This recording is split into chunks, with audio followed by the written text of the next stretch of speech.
Something went horribly wrong with my heart transplant. I've always had a weak heart. Not just physically, I've always been afraid of my own shadow. It was unsurprising when the doctors told me my heart murmur wasn't just a heart murmur. A year of tests. A year of therapy, constant trips to the hospital, and I was finally told that it had all been for nothing. My poor weak heart wouldn't last till Christmas. It's a strange thing being told that you're dying. I didn't come to terms with it at first.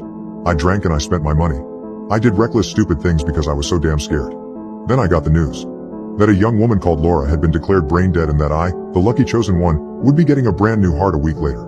I drove to the hospital slowly, carefully, and readied myself for the ordeal that was to come. As I was laying in bed on the last night, the thought of Laura swirled around in my head and it wouldn't leave me alone. It was like her name was in flashing lights every time I closed my eyes. It was wrong, I know it was, but I had to see the woman who was giving me her heart. It didn't feel right not to put a face to the one who was saving my life. I knew her name. I knew what ward she was staying on. I had overheard the two nurses discussing it. I wandered down the meandering hallways until I found what I was looking for, taking my time, making sure I didn't miss any name. I guess I had time on my hands now. In the second to last room, she lay in bed. A woman sat on the bed next to her, holding her hand, and my own weak heart stuttered. "Excuse me." I had no idea what to say to her. "I'm Jenna. I'm the person. I'm having surgery tomorrow," and what I assumed was Laura's mother stood up, and I could tell from the look in her eye that she knew who I was. "Thank you for visiting. I know it's strange, but a part of her is going to be living on in you. I wanted to meet you." I stood there, helpless and lost for words. Laura's mother beckoned me over. "Please," she said. "Don't feel uncomfortable. It's what she would have wanted." I sat on the chair next to Laura. "How did she?" I broke off. It was too awful to ask. Laura's mother gave me a thin smile. She was a care worker. Looked after battered wives, abused women.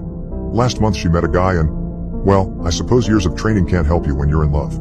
She ignored the warning signs, and he killed her. She dedicated her life to those who needed her. Laura's mother looked down. I don't know why I did it, but I reached over and held Laura's hand. I squeezed it. "I'm so sorry. I had a boyfriend once he was like that too. Someone like Laura convinced me to leave." Laura's mother gave me another half smile. I could see the tears in her eyes. Then Laura squeezed my hand. Tightly. She gripped me so hard that her fingernails dug into my skin. I recoiled, a look of horror on my face. Laura's mother looked at me calmly. "She squeezes my hand sometimes as well. I think the doctors called it muscle spasms. Either way, there's none of Laura left in there anymore." I looked at the small crescent wounds that had just started to bleed on the palm of my hand. The surgery went perfectly. I was wheeled to the recovery suite after it was over and done with, the raised wound on my chest covered by gauze. It was better if I didn't see it, I thought.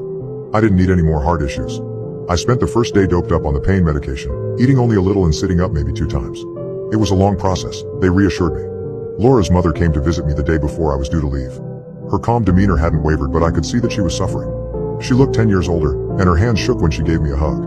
"When are you going home?" "Tomorrow," I told her. "Please, come visit whenever you want."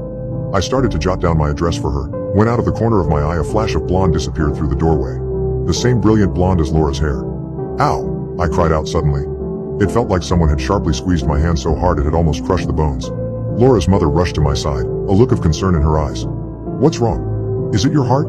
She stumbled over the last words, coming to terms with what she had said. I tried to reassure her and said I'd let the doctors know, and she left with a look of worry on her face.